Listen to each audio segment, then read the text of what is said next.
Hello and welcome to Drunk Talk, the Lord of the Rings podcast book club for people who hate book clubs but potentially like podcasts. I'm your host Ross, and join me and some of the lads as we discuss the brilliant Lord of the Rings movies by the legendary Peter Jackson and their novelisation by the up-and-coming J.R.R. Tolkien. I hope I pronounced that name right, he sounds foreign. So let me just... Do you think we'll be cancelled for that, lads, or is that alright? It's alright, I'll go with that. I mean, he's English, he is foreign, right? So he's from Harlar. yeah, tongue in cheek.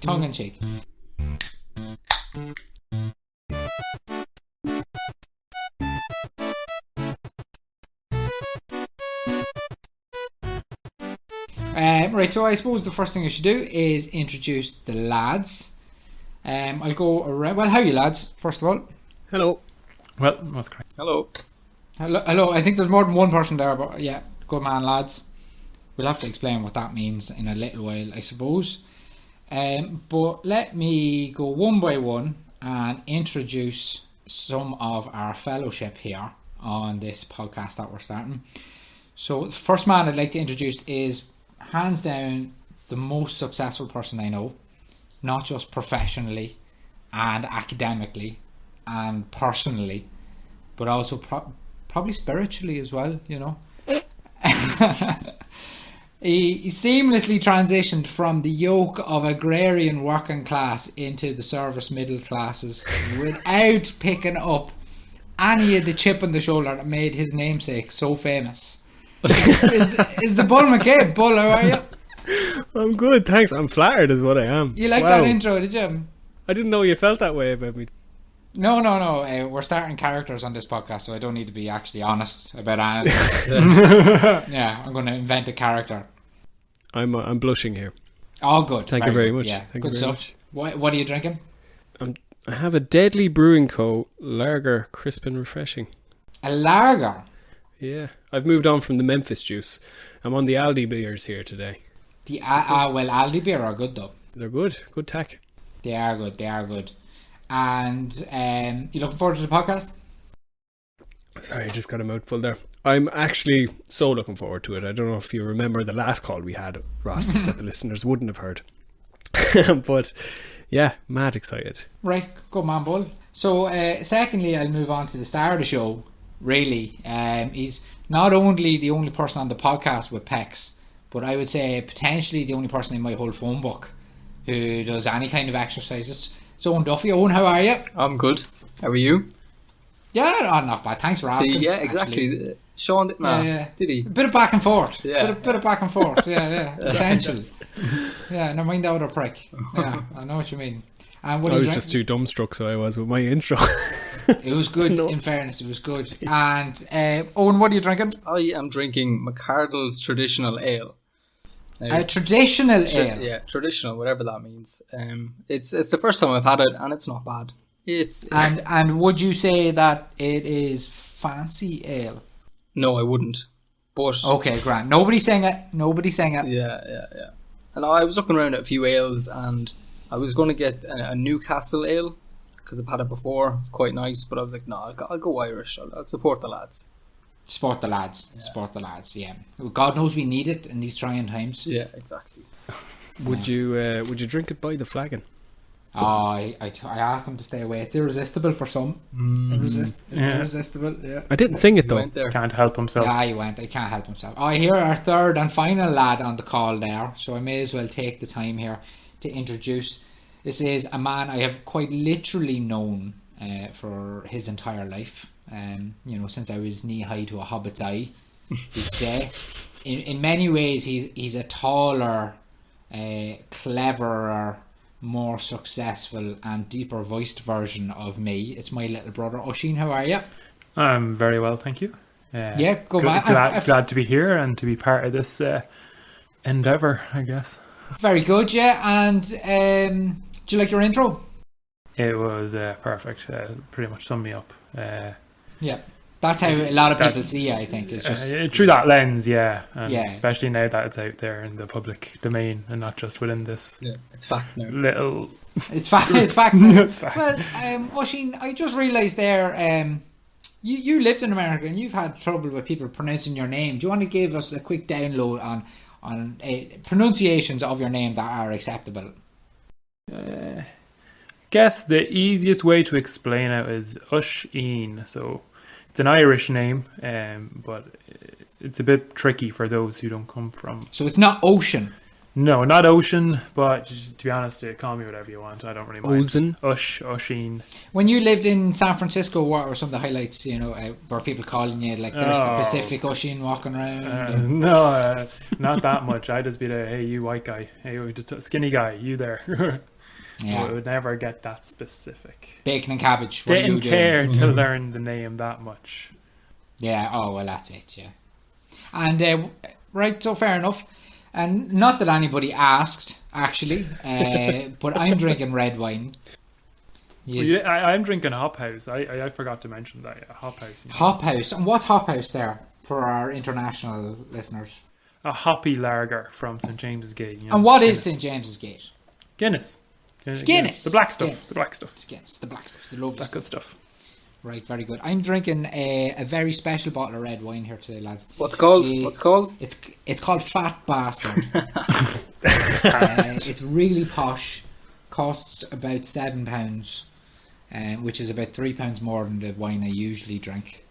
If you don't believe me, I'll show you. I know our listeners can't hear. You can get wine in Belfast for £4. Oh, you can if you know where to look. There's sort of a Moomin type character on the front of the bottle. He looks like a hippo, but he's sad, and it says made in France, but I don't believe it. I don't believe it because it's got an English name, but it's not bad. The French aren't known for their hippos, maybe. No, they're not known for their hippos. They're not, and I don't think they're one of the fatter countries in Europe. I could be wrong there because they like butter, don't they?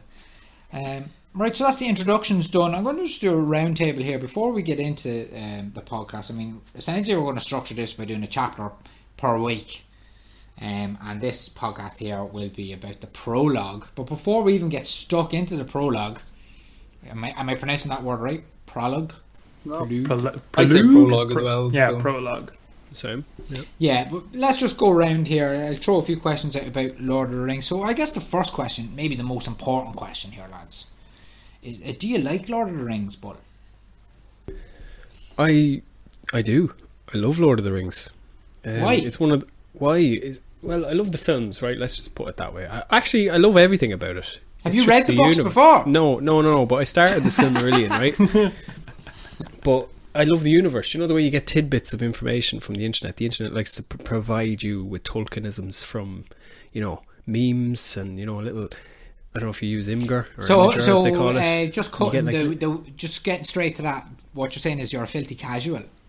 That's what it sounds like. Filthy, That's what it filthy sounds like. fucking casual. What about you, Owen? Do you like Lord of the Rings? Yes, yeah, I do. I have to say. Have you I do. have you read the books? I've read The Hobbit, and I absolutely loved it. Don't remember asking that. Yeah, I'd say. Ooh, But he dodged it. I'm starting to, as we all are, starting the Fellowship. And Yeah. The prologue, and I've read chapter 1, and yeah, so far, absolutely love it. Right, and Ocean, do you like Lord of the Rings? Yeah, I love it. I'm obsessed with it. I've seen Yeah. films annually for since 2001 probably. Oh, God, I read the books when I was 16, Oh, 17 so maybe. you have read the books before? Yeah, I read The Hobbit and the trilogy, Fellowship, Two Towers, Right. Return of the King, and then I tried to read Silmarillion, but by the time I'd read all that and then got to Silmarillion, I just couldn't finish that. It was a bit. That's a bit of a tome, all right, yeah. Yeah. Yeah, a bit of a tome. But no, I yeah. have read the books before, and I'm starting them again now. The Right, that's Silmarillion class. kind of reads like the Bible as well. It's hard to get into. Yeah, it's not Yeah. exactly. It's not flowing story. I don't think he wrote it to be published or something. No, like it's a it. list of He facts. was- Yeah, it's just mental. like Genesis. Yeah, it's mental.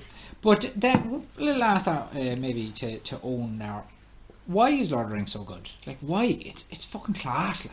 You know, It's 20 years since it's come out, and nothing. Did you, has Ross? Did you touched read it. the books just before? I did, yeah. I know. I've read them Clather times, yeah. Fucking Clather love it, to be times. honest. I'm a loser for it. Yeah, love it. Put a Read number it on more often than I read the Beano Annual. Fucking love it. Love it. it. Beano. I find it Classic fascinating comics. how quickly Ross can read books. It took me maybe 6 months to get through Lord of the Rings. yeah. It's a good chunk of time. I don't have a lot of friends, lads. This book is so daunting to me that I'm literally making a podcast about it because it's such an event. Like, I could never just pick up the Lord of the Rings and go, I'm just going to have a casual read. I was going to save this for a later podcast, but I might as well say it now, right? Where we've all known people where they'd say, I want to read Lord of the Rings, and it's just, he spends 2 pages describing a chair, or it's too descriptive. It's like a challenge to read it. Like, and I've read books that are challenges, and this isn't fucking one of them. It's no Ulysses, like. It's not Ulysses. Not to tell. It's fucking handy. It's like Tolkien knew exactly. He creates a world and he writes it, but it's just good. It's a story. It's just it's a detailed story, but it's not. He's not talking on someone's shoe for 2 pages. He doesn't dwell on bullshit. Like, no. It's just a really good story. There's some books that I've read and it's just reading, but when I read this, it's like playing like a movie in my head. Yeah. How often would you say you watch the movies? At least every year. Yeah. Every year. Yeah. There's always a weekend when Channel 4 or whatever channel it is you have them on one week after another, and you just end up sitting there and being like, yeah, okay, it's that time again. Yeah. Oh, it's on. I haven't done this in a while. Even if it's halfway through, you'll just keep watching. Oh, absolutely. And if it's on TV, you can't turn it off. Like it. That's what I mean. Yeah. I can't think of anything that has come close to it since it's come out. Like, every movie is shite. I walk in and be like, I hope this is as good as Lord of the Rings, and it never is. Never is. Yeah. Have you ever watched all 3 in a day, like a marathon? I think we tried in Ross's house years ago. Yeah, I think we tried versions. I did it once in Smithfield in the lighthouse. It takes like 12 hours, though. The lighthouse, is that the cinema there? Yeah. It started at 11 o'clock in the morning, and literally at 2 o'clock the next morning, like. Jesus. It was over, all extended edition. It was intense, I won't lie. By the end, extended but edition. they took breaks, and you could bring like McDonald's into the cinema with you. Half-hour break between them. Lad. But geez, it was intense. By the time the hobbits are getting on the boat, you're literally asleep. Just been like, just piss off, lads. Well, just come on, just go. Yeah. I think I was only in that cinema, the Lighthouse, once, and it was with you, Ross, and we went to see. I think it was Confessions. Some Korean movie. No, was that the IFI maybe? Oh, I'm thinking that. Yeah, that's the IFI. That was the IFI. Yeah. No, Confessions, the Japanese movie scored by Radiohead. Yeah, but jeez, we were awful hipsters back in the day. I just remember it was me and you, and then a bunch of like film critics writing notes. And we're like, what are we doing here? Yeah, we stumbled into the Jameson Film Festival. You fit in. That's how much of the hipsters we look like. That they just thought, they belong. Them lads are in bits. He's got a goatee. Yeah. He wears a fedora. Definitely. The last time I was in the Lighthouse was with your other brother, Mr. Sean Pyle. Sean. Yeah. I won tickets to go see that Joaquin Phoenix detective movie, something with Vice in it, I think. Oh, brilliant. Hair and Vice. Yeah. Hair and Vice. Oh, it's class. Brilliant. Severe lack of Gandalf, but you're listening. We won't hold that against it. And does anyone remember the first time, not necessarily that they seen Lord of the Rings, but the first time that you heard of it? I'm going to jump in here. I remember the first time I heard it, right? And I'd consider myself a pretty good friend to yourself, Ross, and Oisín. And you boys went to see it in the cinema. And to this day, I'm still waiting for my fucking invite. Because didn't get invited. I did. Well, whatever happened, you boys went to the cinema and told me, it's class. I'm like, is it? Was it? Yeah. Was it good? Yeah. He's sitting at home like a fucking idiot. You're gonna bring we were like, the parents to go with it. We were. It's not like I was driving. We were 8. No, what was it? You were 10. It was 2001. No, the Euro came out. When did it come out? Was it in the summer though? Or was it? No, it was the summer. January. Do you know, you went to school with the man I went to go see it with. You remember Mad Andy? His whole family took me to the cinema. And I remember counting the euros, because euros were still a brand new coin. It was only like a few months old. Yay. That must have mean it was summer then. Do you know what? I think you're right. Yeah, because I had, you know the way you have to exchange your pounds or your punts to get. That's not a bad word, by the way. International audience, punt is not a bad word. It sounds like one, but you have to exchange them to get the euro, and then you got more euro than you gave. Yeah, they handed out those little calculators. They posted them, didn't they? Yeah. They posted free money $1. too. free money. Yeah, they money. gave everyone like a €2, a €1, a 50 cent, a 20 cent, a 10. and a Your 5 parents cent. don't count. And a 2 cent and a 1 cent because they existed. Just to back then. get you used to it. Yeah. Well, I remember. Well, this I anyway. remember I had like €20 like surplus that I never had in my life, and I didn't get pocket money, so it must have been carryover from a mad auntie gave it to me or something like. And it was the most money I ever had in my life up until that point. You know, when I was 10. You know, €20 huge. Yeah. So I didn't know what to do with it. And then I went to see Lord of the Rings, and it was like, Pamela, Smith's toy store. Let's go. I need to blow this on tap. Immediately. Did they have toys out already before the films? They must have had. I don't know. I can't remember, but I just remember asking my mum. Was like, I have to find out if they do or not. I don't know if I ever followed that up, but you know, you just get random memories. Mm. So I was the one who told you about Lord of the Rings then. Yeah, you were. Hey, that's fucking some achievement. Who did you drag along to go to the cinema with then? No one. How did you see it? I didn't see it. To this, like, it's probably one of the biggest regrets in my life. I seen none of the Lord of the Rings in the cinema. None. Oh, What? Yeah. Ever? Yeah. I'm regretting like a inviting family you to here, this like. podcast. Should we just jump off now? Yeah. you're benched. It's been good. Anyway, we'll see if someone else available. I wonder now. You went to school with Mad Andy. Did you get it into his head that he needs to go see it? Because he invited me. I'm not going to take credit for spreading the gospel of Lord of the Rings further than Owen Duffy, surely. Like, I mean, I've already impacted enough people positively, and through this podcast, which will, you know, undoubtedly get millions of subscribers. But Bull, I don't know. Bull, you were friends with all our friends before we were friends with you. Like we. Tell me more. He's How'd you a mean? lurker. Like yeah. Hey, Like it. planned it all. For example, lingerer. you said there you were friends with friends of Ross. He was my neighbour, Mad Andy. Yeah, Yeah, we used to Mad. climb trees together. He's still climbing to this day. Yeah. I met him in a climbing wall. I remember when I was 9 years old in school, Mad Andy had like big bushy armpit hair. As a 9-year-old. as a 9-year-old. I'd never seen something like that in my life. Is he a dwarf? I didn't even know like, hair could grow there. Never mind on a child. I had no concept of armpit Maybe he hair. felt impelled I- to go see Lord of the Rings then. Yeah, his people, I suppose. And I asked him, I was like, Andy, what the fuck's under your arms? And he just looked at me straight in the eye and said, why do you think they call me mad? I was still trying to puzzle that one out. I have a vivid memory of the first time I heard of Lord of the Rings. I was in Blanchardstown Cinema on like a family trip out with like Shout out to Blanche.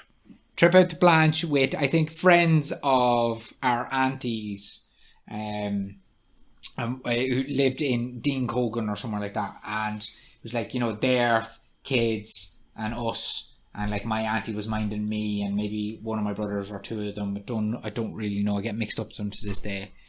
And one of the adults there was behind me in the what's the foyer?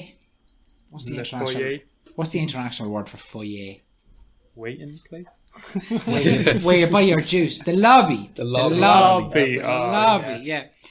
Exactly. So I was spending me euros there, or pounds maybe, on... Maybe I was there to see Harry Potter or something. Because it was an event, and then do you remember the screens in the foyer? And they used to play like 20-second condensed trailers on a loop. Yeah. all Oh, the time, when you're like, like really waiting to queue quickly. to get your popcorn. Yeah, Yeah. because you couldn't hear them anyway, so there's no point in having Yeah. the whole thing up. And it was just that, and then you know that one scene of it's Bilbo, but you don't know who it is. It turns out to be actually Smeagol grabbing the ring from the riverbed and in the water, and he picks up the dirt with the ring. Yeah. Yeah. And then it cuts to the mad golden font, Lord of the Rings. And I was 10 years old, and I just remember looking at that and saying out loud, like, a film about jewellery? Wow, what is that? This looks shocking. Oh, awful. Give me Harry Potter all day. And then the adult behind me was like, oh, just you wait. I've been looking for this thing for 20 years. No And I way. was like, you like jewellery? Ugh. But yeah, for some reason that just sticks out in my memory. How young I was and how stupid I was. I wonder what changed your mind to go from there to going to see it in the cinema. It wasn't my choice. I didn't want to see it. Our older sister was going with her friend, and I don't know, there was something on in the house, and the mother needed us out. And she heard that there was a movie on. It took 5 hours. Get out. There you go. Yeah, she needs to get out. Sounds about Just give me head peace. And so I literally think it was the only thing on, and the queue was around the corner 'cause before the internet, word of mouth and stuff like that.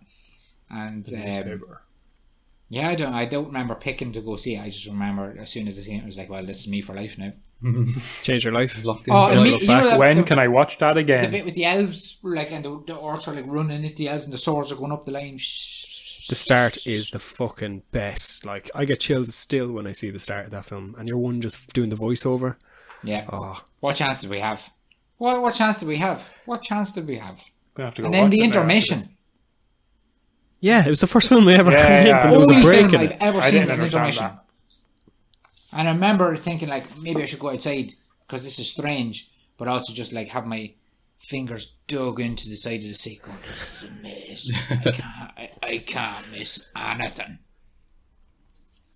Do you know when you think of films back when you were 9 and 10 and you thought, this has the best graphics I've ever seen in my life? And you're playing fucking Nintendo at this time, and you think, a PlayStation game comes out or a PlayStation 2 game comes out, and you're like, oh my god, they cannot make it more realistic. Yeah. And then you see the hit film perfection. back 10 years later, and you're like, this is dog shit. Aye, Final Fantasy X, it's people. Yeah. And now, Lord of the Rings doesn't do that. No, the only time where I lose Time. come out of the universe, when you're watching the first Fellowship film, is a bit where the CGI just doesn't look that good when they're running through the Mines of Moria, and that's the only time I kind of step out and go, oh, I'm watching a film here.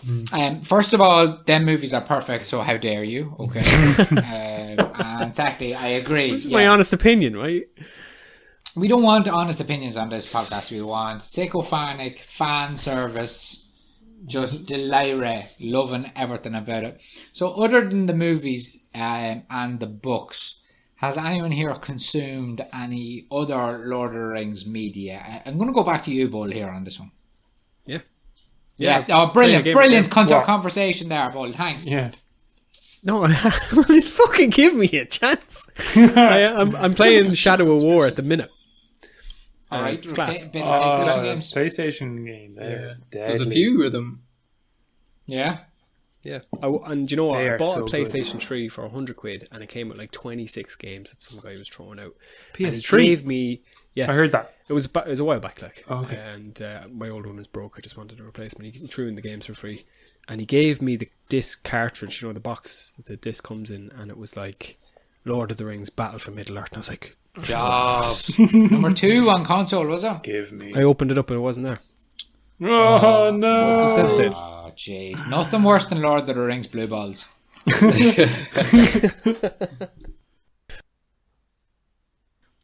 I'm going to stop you there. I have a story about Lord of the Rings blue balls that I'll be quick about it. But basically, I didn't see the Lord of the Rings in the cinemas, so I was absolutely mad to see them, and kept on telling my sister, my dad, and one day my dad randomly came home. This was probably nearly at the end of 2001, and he came home from Extravision. Now, Extravision, for those who don't know, is just video renting. Now, it's Blockbuster. Yeah. So he came home with the disc. We stuck it in. I was so fucking happy to start watching.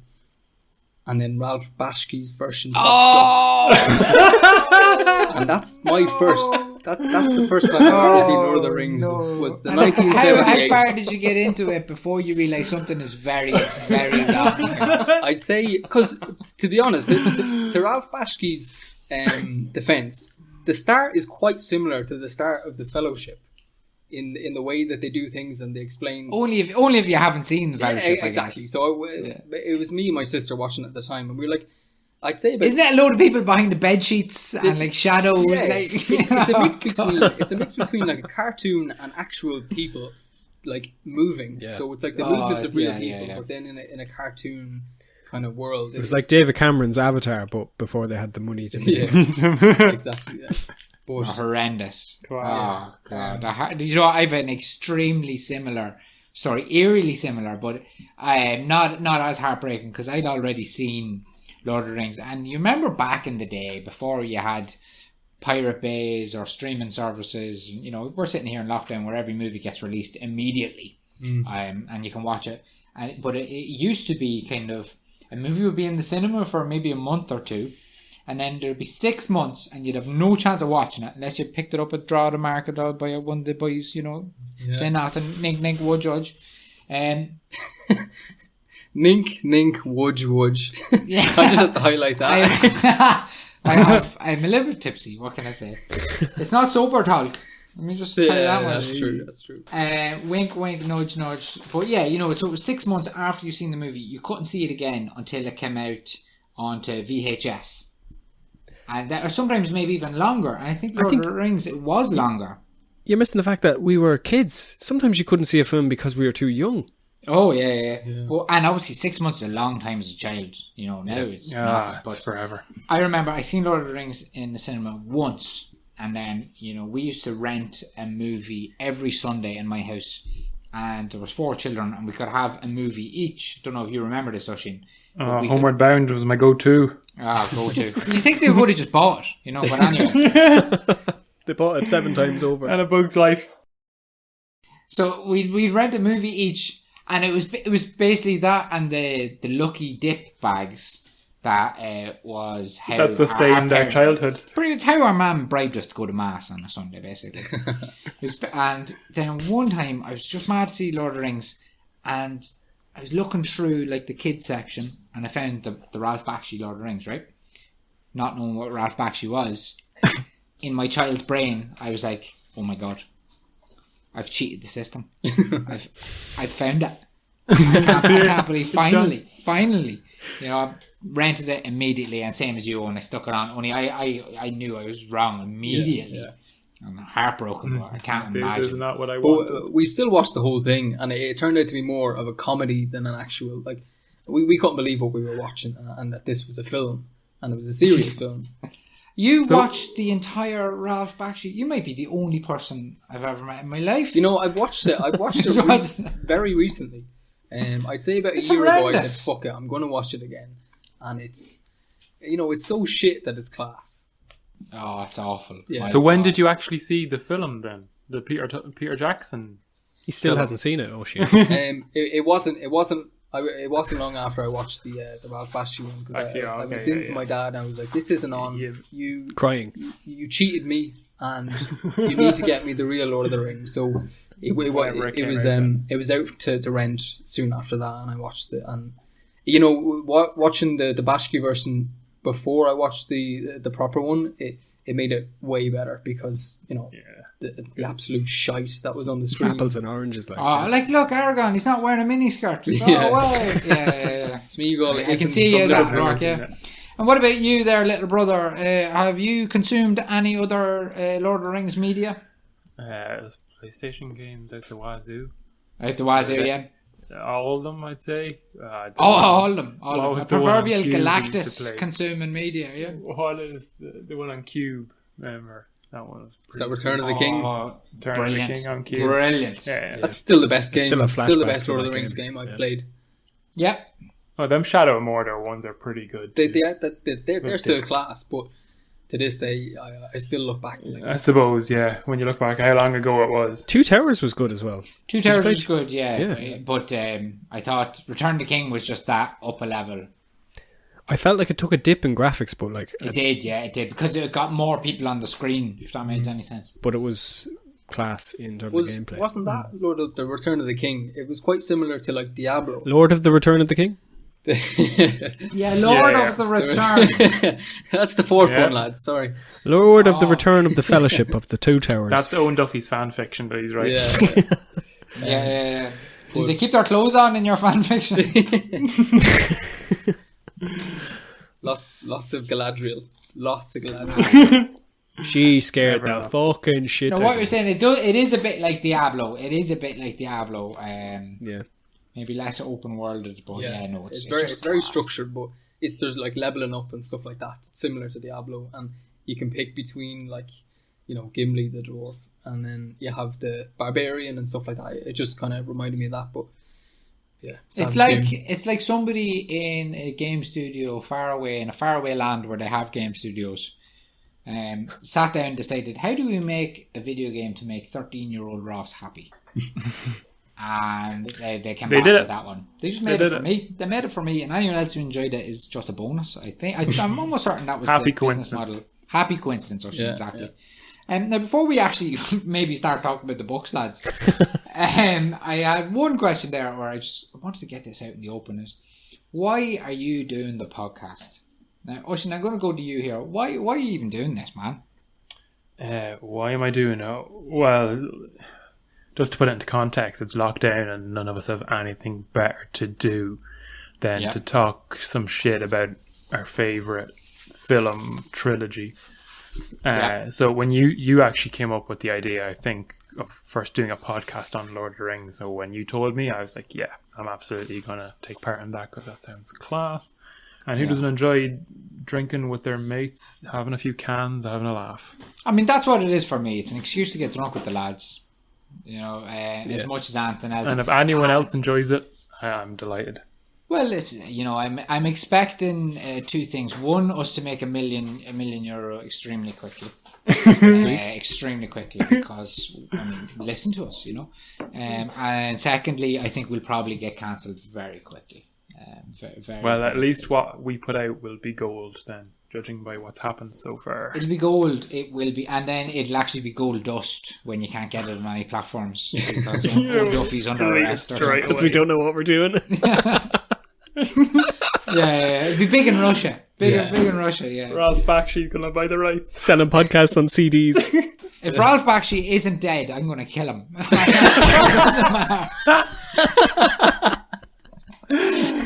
But what about you? Why are you doing the podcast? Bakshi's family, we're sorry. Well, like you said, you just want to have a few cans with your mates, but fucking all the more reason now because I have a child and we're in lockdown and I need any fucking escape that I can get.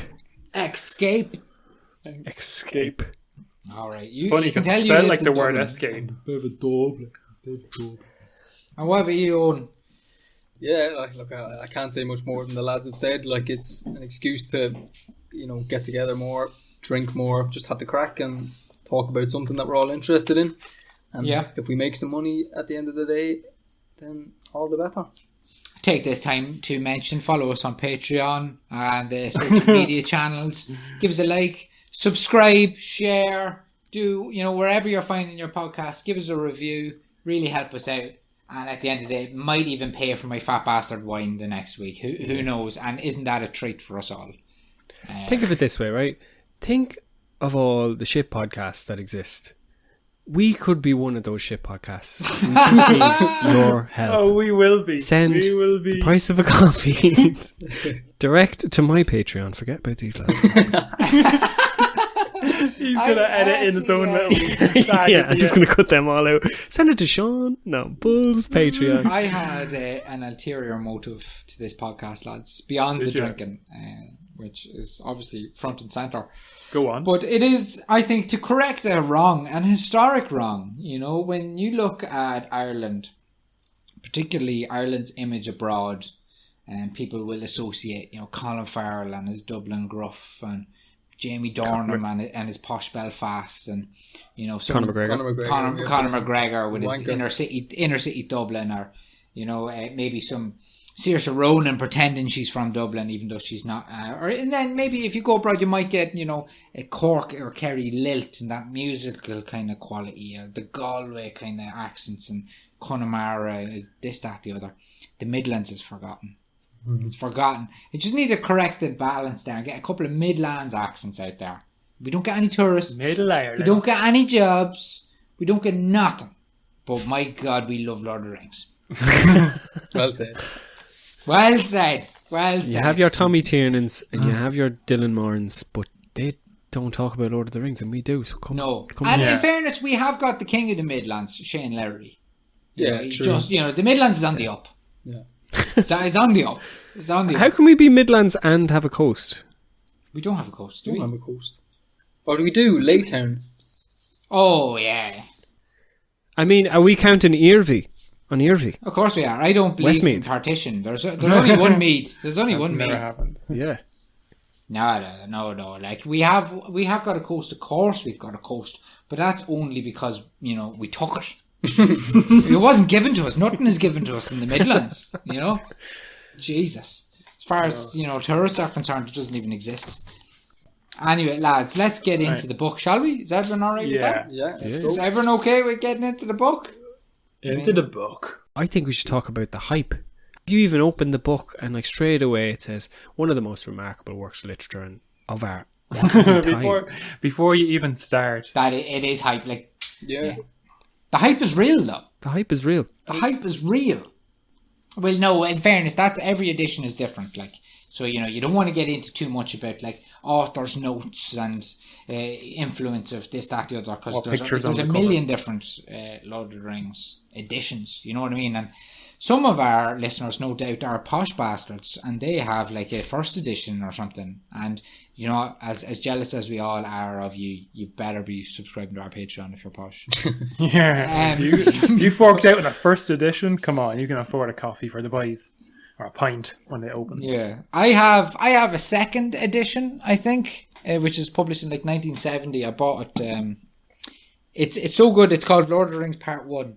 not Lord of the Rings Fellowship of the Ring. Lord of the Rings Part 1.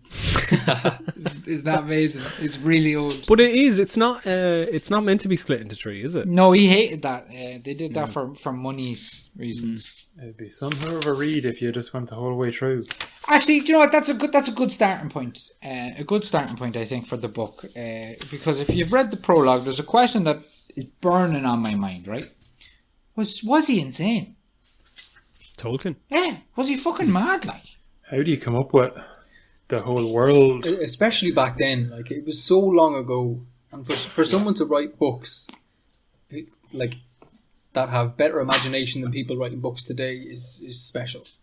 I agree. Especially because if you look at like George R. R. Martin and Game of Thrones, or your man Robert Jordan at Wheel of Time, and they can all just say, yeah, I'm just going to be the new J.R. Tolkien.